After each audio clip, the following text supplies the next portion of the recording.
Welcome again. We finished with the philosophy of mind, and now we are entering a new part of this course, a new section. We had, in the beginning, we were talking about some fundamentals of AI, then we went into the history of AI, then we talked about symbolic AI.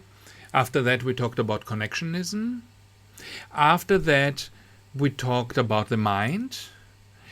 And this was all the theoretical part of this course. And now that we are finished with the theory, we are going to talk about applications and practical problems of AI. And although this here mentions extended mind, and in a sense it is still concerned with the philosophy of mind, we already last time we saw that the philosophy of mind does have implications for practice. It is very important for questions of human rights, for example, how we conceive of the mind. And now we will see how what we perceive as the mind also affects responsibility ascription and liability ascription to machines. So now from here on, we are in the practical part of our lectures, and we will talk more and more about applications. And so this begins here now with the talk of the extended mind. So we begin with something that still is connected to the theory of mind. The two philosophers we will talk about here, the extended mind theory is from Clark and Chalmers, which are both philosophers of mind. But later we will go to Bruno Latour, who is a philosopher of technology, so somebody much more interested in practical consequences. And then in the end we will talk about plane crashes like the Boeing 737 crashes and how these are related to the idea of the extended mind, and you will see that this whole thing makes sense. Okay, so prepare now for something a lot more practical than what we had been doing in the past, but you see that you can understand these things properly only with the knowledge of the theory. So this is why, this whole course is like that. And I understand that it's difficult. I always have students telling me this is a difficult course. It's difficult because reality is difficult. This is a technology that has implications that follow from the philosophical roots of this technology. And without the philosophical roots, you don't understand the consequences. So this is all one thing. And we have to try to understand the philosophy behind it in order to understand the practical implications that come from it, right? So, okay, enough of this. Let's briefly see what is the extended mind thesis. What does it say? Clark and Chalmers begin their paper and their book. They've written papers, books. It's a whole, merchandising franchise, you would almost say, right, in terms of Hollywood. The extended mind is a thing these two people brought about with one paper, and this has expanded into a whole discussion of counter-arguments and counter-arguments, and it is very, very influential in one sense and not influential at all in another sense, in that just like a movie franchise, if you think of superhero, movies, in a way they are very influential in their own little niche of what they are doing. Or in another sense, they don't have any influence outside of this little niche, right? If you're not interested in superhero movies, nothing in your life changes because these movies are made. You don't even perceive that they exist. They have no influence on the culture outside of their fan base. But for this fan base, they are enormously important. And somehow similar has been the fate of this extended mind theory. It started in 1998. So this is by now, ancient theory almost, right? 22 years old.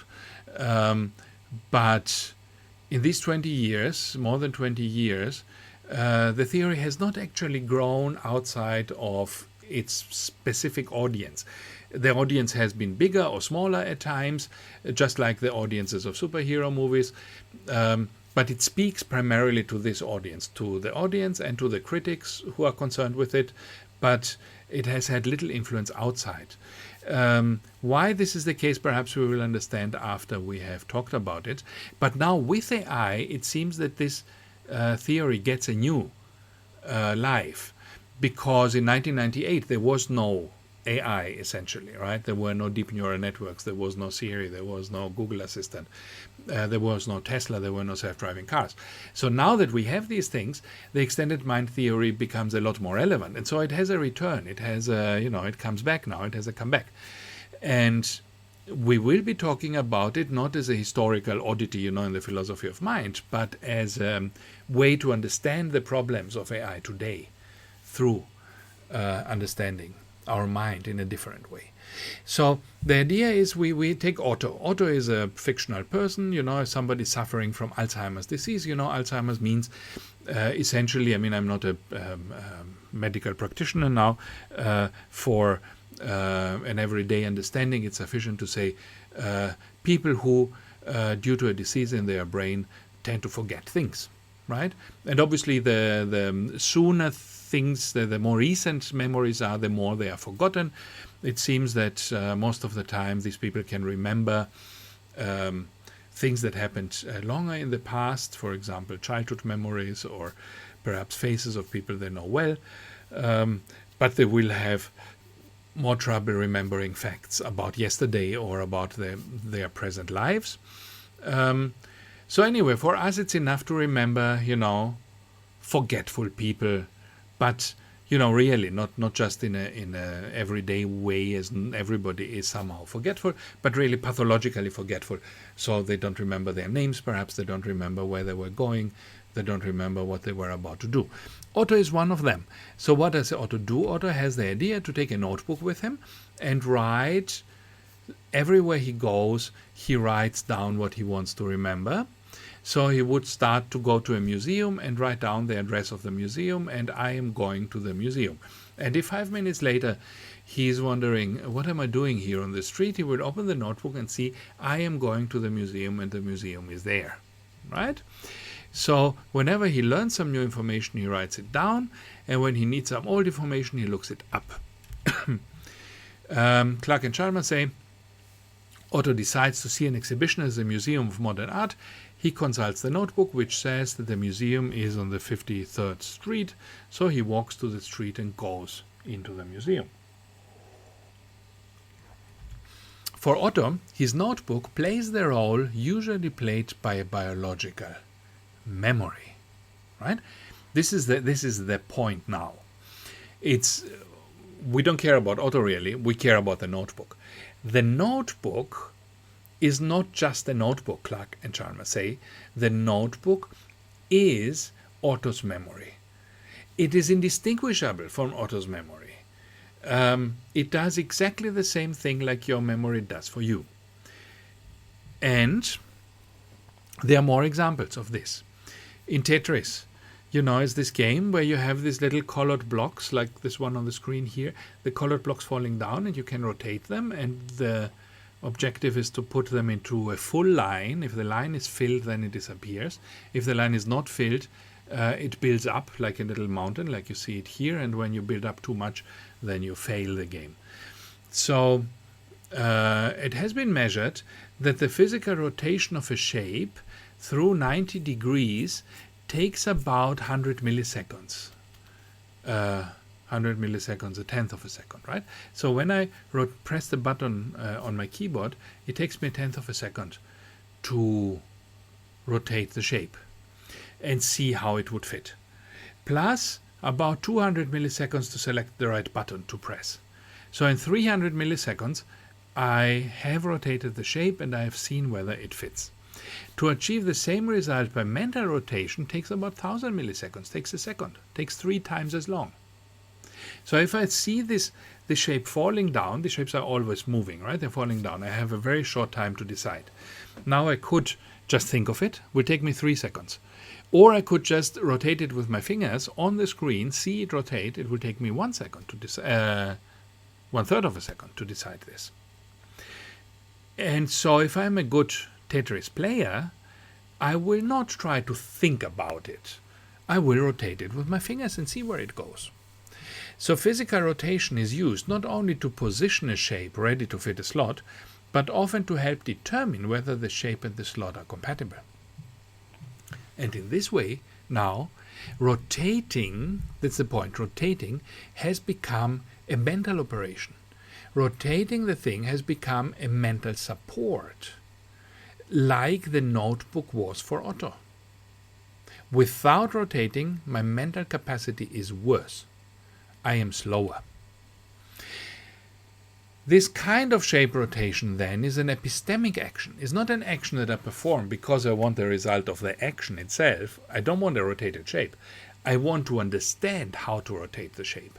The aim of my action is an epistemic aim. Epistemic means related to my knowledge.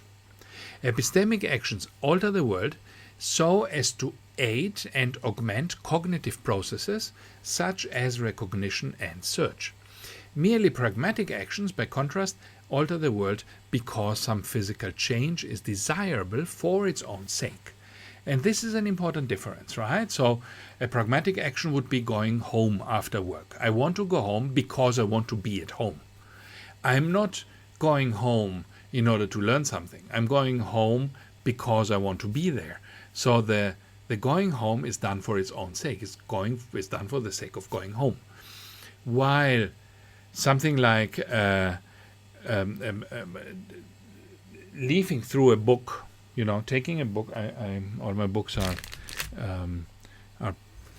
hidden away here now under stacks of paper. But you know what I mean. Opening a book and looking at the chapters while you have the book in front of you, with the pages turning. This action I don't do because I want to leave the book. I don't do it because I want to open the book. Opening the book is not my goal. Turning the pages is not my goal. My goal is to find a particular chapter, to find a particular quote. So, if I could find the quote without opening the book, I would do so. So opening the book is just a byproduct. The purpose of my action is to find the quote I am searching for. Therefore, this is an epistemic action. But then epistemic action demands the spread of epistemic credit. This is an important point, because we get credit for our actions.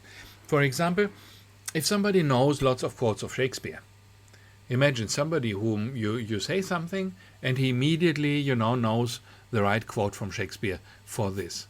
Or you tell him, what did Hamlet say, in the third act, 5 minutes into the third act, what does he say there? And this guy can just quote it. He will get credit for this. People will say he's clever. People will say he's a Shakespeare expert. People will say he has a great memory. People will say, let's buy this guy, let's hire him. He should be a Shakespeare lecturer. Or he should be the director of the Shakespeare Museum somewhere, right? And so this guy gets all sorts of credits. He gets all sorts of benefits and payments and credit and recognition for his memory of Shakespeare. But now, what if this guy just has a little computer that contains all the knowledge of Shakespeare, and the moment you tell him a quote, under the table, invisibly, without you seeing it, he's just very quickly typing the quote and the computer tells him where it comes from. Then, would you say that he's still such a great expert? He still deserves to be the director of the Shakespeare Museum? He still deserves to be a professor on Shakespeare? No, because now it's not him doing it, it's the little computer doing it. So the epistemic credit now goes to somebody else. The epistemic action demands the spread of epistemic credit, but the epistemic credit now doesn't go to the person, it goes to the computer. And the credit to Otto, if you say Otto didn't get lost, he gets some credit, some recognition for not getting lost. Let's say he can always navigate everywhere in the city perfectly. Who gets the credit for this? Is it Otto or is it the notebook that contains a map of the city? If part of the world functions in the same way as a cognitive process, then part of the world is a cognitive process, And then you would say cognitive processes ain't all in the head. And you also would say cognitive processes demand the spread of epistemic credit, right? So the credit for the result of the process goes to the world, to the part of the world that were involved in the creation of this process, in the fulfillment of this performance, right? So when Otto doesn't get lost, we should credit his notebook, not only Otto and the notebook. When you speak Chinese well because you have a little Chinese phrase book, then the epistemic credit, the credit for your Chinese speaking, shouldn't go to you. It should go to you and the notebook, and probably more to the notebook than to you, to this little book, that phrase book. When you can play Tetris well by rotating the shapes, the credit shouldn't go to you as the Tetris player. It should also go to the machine that allows you to rotate those pieces quickly. Okay, so there you have a connection between ethics. Credit is a question of ethics. Who is getting the blame? Who is getting the credit?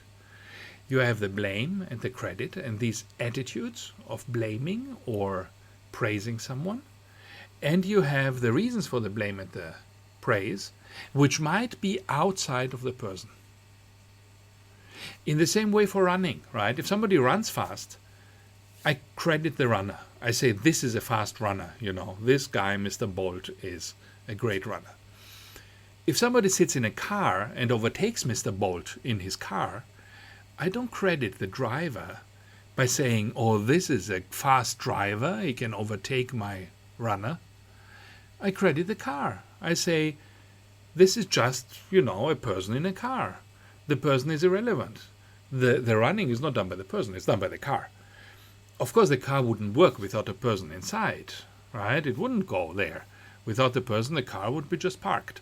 Now, I need the person, but the credit for going fast cannot go only to the person. It has to go primarily to the car, because it's the car that's going fast.